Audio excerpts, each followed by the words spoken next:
എനിക്ക് ശേഷം ഒരു സൈനികൻ അങ്ങ് ദൂരെയുള്ള ഒരു ഗ്രാമത്തിൽ താമസമാക്കി.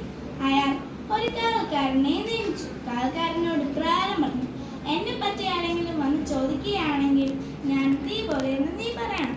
കുറച്ചു നാൾക്ക് ശേഷം ഒരാൾ വന്നു.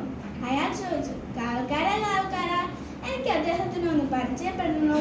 കാവൽക്കാരൻ പറഞ്ഞു: അദ്ദേഹം തീ പോലെ. ഇത് കേട്ടതും അയാൾ അവിടുന്ന് ഓടിപ്പോയി. കുറച്ചു നാൾക്ക് ശേഷം വീണ്ടും ഒരാൾ വന്നു. അയാൾ ചോദിച്ചു: കാവൽക്കാരാ, എനിക്ക് അദ്ദേഹത്തിന് ഒന്ന് പരിചയപ്പെടണോ?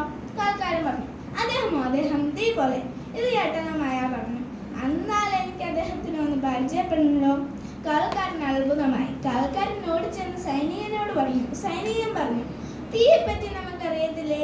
ഒരുപാട് അടുത്ത് എന്നാൽ നമുക്ക് പൊള്ളലേക്കും, ഒരുപാട് അകലെ എന്നാലോ ചൂടോ വെളിച്ചമോ ഒന്നും കിട്ടുകയില്ല.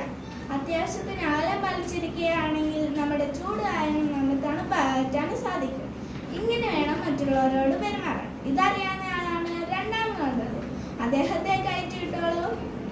അങ്ങനെ ആ അയൽക്കാരനും ആ സൈനികനും വളരെ സുബന്ധത്തിലായി.